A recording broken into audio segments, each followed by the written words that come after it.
এই উত্তরবঙ্গের একটা ঘটনা একজন আল্লাহর ওলির জবান থেকে আমি শুনছি। একটা সন্তান যুবক সারাদিন দুষ্টামি করিয়া সন্ধ্যাবেলা ঘরে গেছে। ঘরে যাইয়া আব্বাজানের কয়, আব্বাজান আমাকে 10,000 টাকা দাও। সন্ধ্যার টাইমে বাবায় বুঝতে পেরেছে এখন যদি আমি বাচ্চাটারে টাকা দেই 10,000, আমার সন্তান বন্ধু বান্ধব নিয়ে মদের আড্ডায় যাবে আর ওখানে গিয়া নেশা পান করে মাতাল হয়ে যাবে। বাবায় বলে, খবরদার, আমি তোমাকে একটা টাকাও দিব না।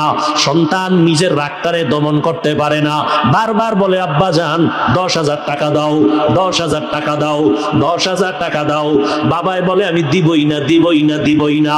সন্তান রাগকে কন্ট্রোল করতে না পাইরা এইবার বাবার টাকার মায়ায় পড়িয়া বাবার উপরে ক্ষিপ্ত হইয়া বাবার গায়ে হাত তোলা শুরু করলো, বাবার উপরে প্রহার শুরু করলো।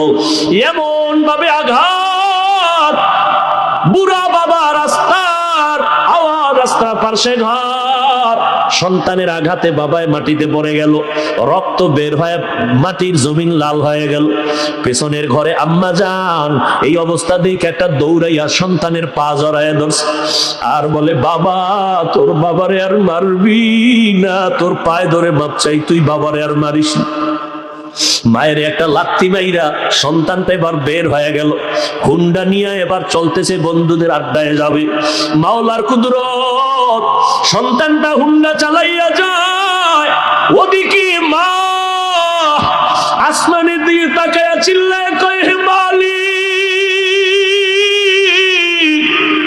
আমার সন্তানের ফিরাইয়া দিও না রে মালিক, এই সন্তানের মার আর কয়দিন খাবো, হেদায়াত থাকলে দিও, না হয় সন্তানের মুখ আমি মায়েরে দেখায়ও না। দরজাটার ভিতর দিয়ে এমন ভাবে আটকাইছে, সন্তান যদি আইসা দরজা ভাঙ্গে তারপর আর দরজা খুলবে না। মা এমন ভাবে আটকাইয়া দিল, বাবায় বিছানায় শুয়ে কাঁদতেছে, মাও কান্না করে, রাত্র গভীর। এদিকে আমার মাওলার কুদরত, যুবক ছেলেটা হুন্ডা নিয়ে রাস্তা দিয়া যায়, তাকায় দেখে রাস্তার পাশে এরকম প্যান্ডেল একজন আল্লাহওয়ালা বয়ান করে মা বাবার খেদমতের উপরে। যুবক ছেলেটা হুন্ডা থামায় দাঁড়ায় দাঁড়ায় বয়ান শুনলো, আল্লাহর ওলিদের বয়ান, মনে হয় যেন কঠিন, বড় আকর্ষণ অন্তরে। যুবকের হৃদয়টা চুম্বকের মতো একটা টান দিছে। যুবক দাঁড়াইয়া কিছুক্ষণ বয়ান শুইনা হুন্ডানার মধ্যে তালা মাইরা মাঠের পিছনে বসে গেছে। আল্লাহর ওলি এমন বয়ান দিলেন, এক পর্যায়ে যুবক ওই পিছনে বয়া কান্না শুরু করলো। কান্না করতে করতে এক পর্যায়ে মাটিতে গড়াগড়ি খায় চিৎকার শুরু করলো। ওই যুবকের চিৎকারে পুরো ময়দানটা থরথর করে উঠলো, সবাই নজর করে আছে। আল্লাহর ওলি বয়ান করার মধ্যে নজর পড়ে গেল। হুজুরে বয়ান থামায় বলে, যুবক বাবাটারে আমার সামনে নিয়ে আসো। সামনে নিয়ে আসলো, হুজুর মোনাজাত দিলেন, মোনাজাত দিয়া বিদায় দিয়া যুবকটারে আইসা ডাক দিয়া কাছে আইনা কয়, বাবা এত চিল্লায় কান্না কেন? আমি তো দেখলাম তুমি হুন্ডা থামায় এখানে আসছো, মনে হয় মারাত্মক কোনো অসুবিধা তোমার আছে। এবার যুবক হুজুরের পা জড়ায় কয়, হুজুর আমারে আল্লাহ মাফ করবে নি, এই দুনিয়ায় বোধহয় আমার মতো খারাপ কোনো সন্তান নাই। বলে, বাবা কি করেছো? বলে, আমি আমার বাবার গায়ে হাত তুলেছি, আমি আমার মায়ের গায়ে হাত তুলেছি, আমার জাহান্নাম ছাড়া উপায় নাই। হুজুর আমার উপায় কি হবে? একটু তওবা করাইয়া দেন, আমি আর জীবনে বুঝি মাপ পাবো না রে হুজুর। আল্লাহর ওলি বলে, বাবা তুমি মাওলার কাছে খাঁটি ভাবে ক্ষমা চাও, কান্না করো, আর তোমার মা বাবার পাও জড়াইয়া ধরো। মা বাবায় যদি মাফ করিয়া দেয় আমার মাওলার আরশ খুশি হয়ে যাবে। মা বাবায় খুশি হয়ে গেলে আল্লাহ খুশি। এবার হুজুরে দোয়া টোয়া করে দিলেন। রাতের গভীরে যুবক ছেলেটা বাড়িতে রওনা। দরওয়াজার কিনারায় গভীর রাত, ডাক দিয়া কয়, মা আমি দরজার সামনে হাজির, দরজাটা খুলে দাও রে মা। মা কোনো ডাকের সাড়া দেয় না, জবাব দেয় না। মা তো ভেতর থেকে দরজা আটকাইছে, সন্তানের আর ঘরে ঢুকাইবে না। সন্তান এত ডাকে, মা সাড়া দেয় না। যখন চিল্লাইয়া কান্না শুরু করছে, মা ডাক দিয়ে কয়, কয় আমার ঘর তোর জন্য বন্ধ করে দিছি, আর জায়গা হবে না। আবার কি মারতে আসছো? সন্তান এবার চিল্লায় আর কাঁদে আর কয় মা আমি বেয়াদবি করেছি, আমার একটু সুযোগ দাও, আমি ক্ষমা চাইয়া তারপরে ঋণ আদায় করব। মা আমি জীবনে আর বেয়াদবি করব না। যখন সন্তানের কান্নার আওয়াজ মায়ের কলিজার মধ্যে আঘাত শুরু হয়ে গেল, দরজাটা খোলার পর সন্তান বাবার পা জড়ায় কান্না শুরু করলো। ও আব্বা জান আমি বুঝতে পারি নাই, মাফ করিয়া দেন। আপনি যদি আমাকে মাফ না করেন আমার উপায় নাই। ও যুবক, এই চেয়ারে বসছি বাহাদুরি না রে বাবা, আমার মা বাবার কত কান্না কত দোয়ার কারণে আজকে এখানে বসছি। ও বাবারা তোমরা যারা আজকে এখানে আছো, মা বাবার দোয়া কান্না ছাড়া কিন্তু কেউ পরীক্ষায় পাশ করতে পারো নাই। মা বাবার চোখের পানি দোয়ার কারণে আজকে টাকার মালিক হয়ে গেছো। মা বাবার চোখের পানি আর দোয়ার কারণে আজকে বাড়ি গাড়ির মালিক, সম্মানের চেয়ারের মালিক। আজকে ওই মা বাবা যার দুনিয়ায় নাই, সাদা কাপড়ের প্যাকেট বানায় কবরে রাখছো, ওই বাবা এমন একটা রাত নাই টেলিফোন করে খবর নেয় নাই। আজকে ওই মা বাবারই কবরে রাইখা কেমনে ঘুমাও রে সন্তান? এত নিষ্ঠুর কেন হইছো? ওই মা বাবার জন্য কি এক ফোঁটা চোখের পানি ছাড়তে পারবা না? ওই মা বাবার ঋণ আদায় করা সম্ভব না রে বাবা। ওই মা বাবা গোপনে কত কান্না করে তোমার আমার জন্য দোয়া করে গেছেন। ওই মা বাবায় যদি মানুষ না বানাইতেন মানুষ হইতে পারতাম না। ও যুবক বাবারা, এই অল্প বয়সে কে না জানি মায়ের কষ্ট দিয়া কাঁদাইছো, কত বাজে কথা বলছো, মা জানি কষ্ট পাইয়ে গোপনে কান্না করেছে। একজন আল্লাহর বান্দি স্বামীর সাথে রাতের বেলা বিছানায় শুয়া শুয়া কাঁদতেছে। স্বামী বলে বিবি কেন কাঁদো? বলে আমার মনে কষ্ট। কি কষ্ট? বলে একটা সপ্তাহ হয়ে গেল আমার সন্তান আমাকে মা বলিয়া ডাক দেয় না। কেন? বলে একদিন একটা অন্যায় করছে, আমি রাগ করছি।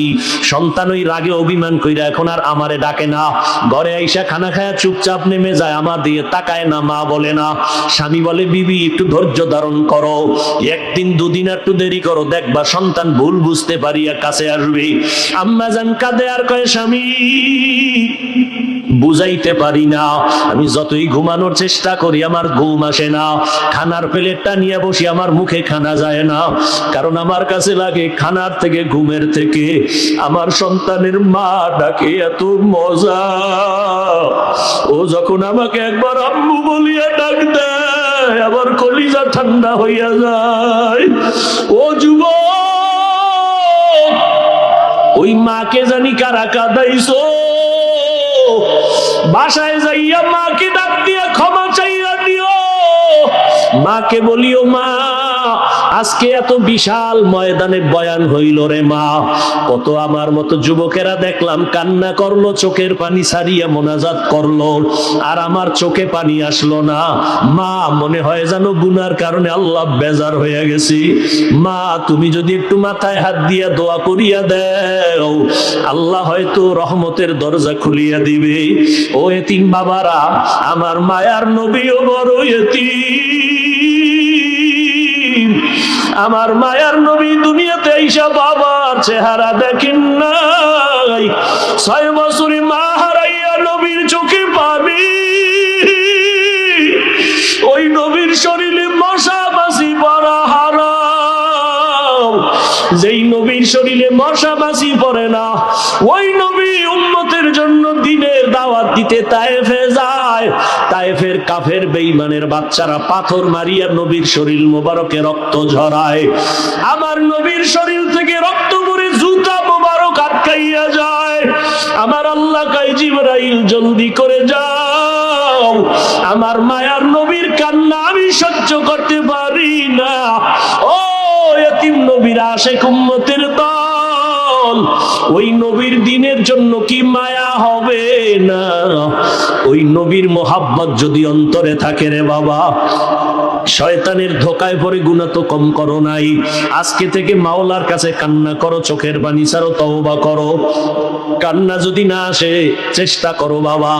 দুনিয়ার ঘরে আগুন লাগলে পানি ছাড়া ঠান্ডা করা যায় না। জাহান্নামের আগুন গুনার কারণে জ্বলতে থাকবে, পানি ছাড়া ঠান্ডা হবে না। তবে দুনিয়ার আগুনটা বৃষ্টির পানি, নদীর পানিতে নিভানো যায়। জাহান্নামের আগুন চোখের পানি ছাড়া নিভানো যাবে না। এই জন্য আল্লাহ কোরআনেও বলেন কান্নার কথা। আমার নবীও জিন্দেগি ভর কান্না করেছেন। আবু বকরের মতো বান্দা জান্নাতের টিকিট পাইয়া কান্না করেছেন, ওমরে ফারুক কান্না করেছেন। সেই তুলনায় আপনার আমার তো আজীবন কান্না করা দরকার, যেই পরিমাণ গুনাহ করেছি। মানুষ আমার গুনার খবর জানে না, জানলে চেয়ারে বসতে দিত না। আল্লাহ পাক সব জানেন, এরপরও রাগ করিয়া খানা বন্ধ করেন নাই, বরং আমার আল্লাহ ডাকতেছেন, বান্দা কই গেছো, আয় আয় আয়। ওরে বান্দা, আমার রহমতের দরজা খোলা, আমার দরজা ছাড়িয়া যেদিকেই যাবি জাহান্নামের আগুন, এক সেকেন্ডের জাহান্নামের আগুন সহ্য করতে পারবা না। ও বাবা, বাসায় গিয়া মশারি ছাড়া ঘুমাইতে পারো না, মশার কামড়, ফ্যানের বাতাস চালায়া ঘুমাও গরম। আল্লাহ না করুন গুনাহ নিয়ে যদি কবরে যাও, ওই কবরে জাহান্নামের আগুনের গরম, ওই কবরের দুই পার্শ্বের মাটির চাপ কেমনে সহ্য করবা? আল্লাহর কোরআন সত্য, গুনাহ নিয়ে কবরে গেলে আযাব হবে সত্য। এখনো সময় আছে, আমার মাওলাকে মনে মনে ডাকো, মনে মনে বলো, হে আল্লাহ, এই ময়দানে আমার মতো গুনাহগার কেউ নাই। ও আল্লাহ, আমার গুনার কারণে আমার হাত না পাক, আমার চোখ না পাক, জিহ্বা না পাক, অন্তর না পাক। আজকে তওবা করে ফেললাম, মরিয়া গেলে যাব, আর নামাজ ছাড়বো না, আর দাড়ি কাটবো না, মা বাবাকে কষ্ট দিব না, উলামায়ে কেরামের পরামর্শ নিয়ে চলবো, নবীর সুন্নাত অনুযায়ী চলবো, দেশ জাতির বিরুদ্ধে ষড়যন্ত্র করব না। তওবা করার মতো যদি অন্তর কারো তৈরি হয়, মুনাফিকি না থাকে, খাঁটি তওবার নিয়ত যাদের আছে, রে বাবা, দুইটা হাত আমার আল্লাহকে দেখাইয়া দাও। আয় আল্লাহ, হাতগুলো কবুল করে নেন, তওবা কবুল করে নেন, তওবার উপরে মজবুত হইয়া চলার তৌফিক দান করেন, আমিন।